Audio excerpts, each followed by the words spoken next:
সংকোষণের সঙ্গে আমার গৌরবের তুলনা হয় না। কেন মা? সাধুটাকে এ জগতে যে রসনাটাকে তৈরি করতে পেরেছে, রসনা মানে কি? জিহ্বা। মিষ্টি খেলেও তার কাছে মিষ্টি লাগবে, করলা খেলেও মিষ্টি লাগবে, তেঁতুল খেলেও শুধু মিষ্টি লাগবে। তাকে বলা হয় সাধু। সে সকলকে কি সাধুবাদ জানাবে, কাউকে ঘৃণা করবে। আর গুরু, গুরু শব্দের অর্থ কি? অন্ধকার। গুরু মানে আলো। যে অন্ধকার পথ হইতে আলোর পথে নিতে পারে সেই হলো গুরু। আর এই দেখে চারটা দিক আছে, যে চারটা দিককে দেখাইতে পারে সেই হচ্ছে গুরু। আর কি? বৈষ্ণব। 3 কোটি মানুষের মধ্যে একজন বৈষ্ণব মিলে। দেখুন, বাংলাদেশে খুঁজে পাওয়াই মুশকিল। তত্ত্বজ্ঞ বললেন, যদি সেই ভাবকান্তি হৃদয়ে ধারণ করতে পারেন, দূরে খুঁজতে হয় না। যা সে বিশ্ব ব্রহ্মাণ্ডে, তা সে এই মানব ব্রহ্মাণ্ডে। তাই যদি আপনি হৃদয়টাকে সাজাইতে পারেন, তাহলে বৈষ্ণব। আপনি নিজে যদি বৈষ্ণবত্বকে রক্ষা করতে পারেন, বৈষ্ণব আপনার সম্মুখে এসে দাঁড়াবে। হরি বল।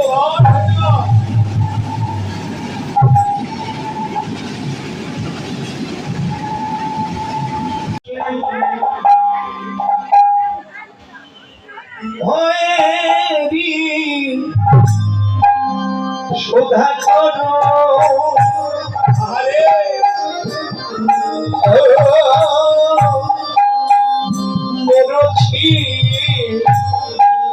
চরণে তলে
সুধাকর।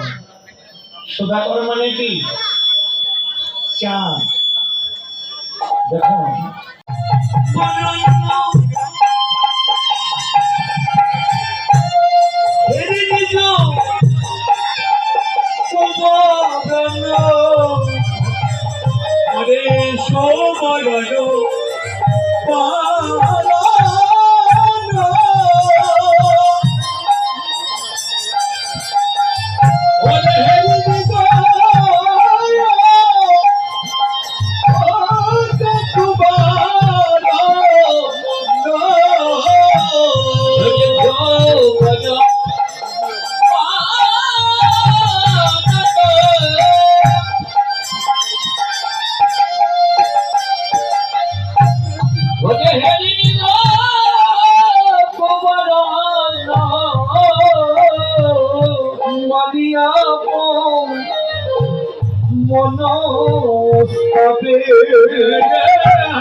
সুবরণ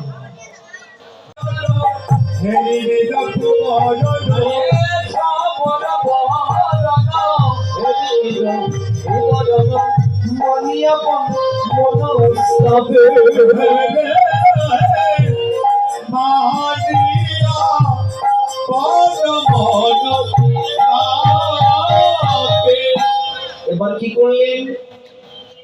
সেই গৌর সুন্দরীর সেই বদন দর্শন করে সোনা নিজেকে তুচ্ছবে ভেবে অনল সন্তাপে ঝাঁপি দিল।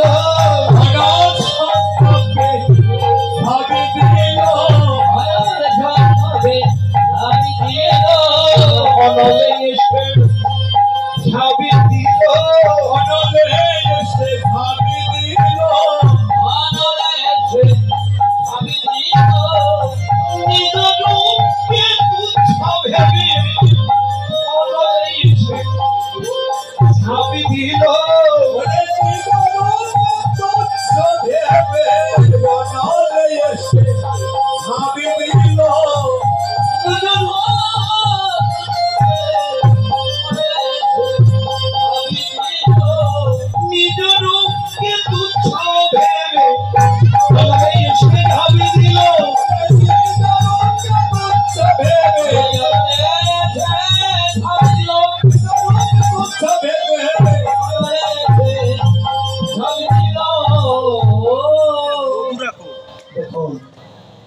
সমবিধি অধিক নাহি অনুভবী তুলনা দিবার নাহি তো জগদানন্দ কহ কহ তুলনা কহ নিরপম গৌর কিশোর কিশোর। এবার প্রত্যেক বেলার অগ্রে একটি গৌরচন্দ্রিকা থাকে।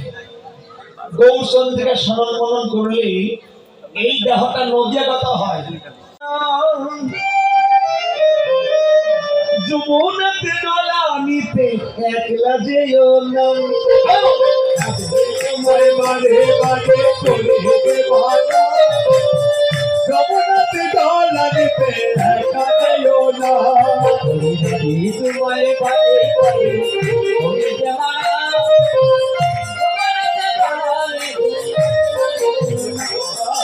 রাধে তোমায় বারে বারে করিবে ভালো। যমুনাতে জল নিতে একলা যেও না, যমুনাতে জল নিতে একলা যেও না, যমুনাতে জল নিতে একলা যেও না।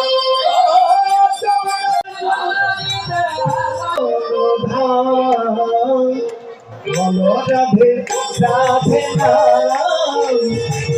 চলো যাই বৃন্দাবন ধাম। রাধে রাধে না, চলো যাই বৃন্দাবন ধাম। রাধে রাধে না, চলো বৃন্দাবন ধাম। নিত্য লীলা করে সদা, নিত্য লীলা করে সদা, নিত্য লীলা করে সদা, মদন মোহন সে রাধে রাধে না, চলো যাই বৃন্দাবন ধাম। রাধে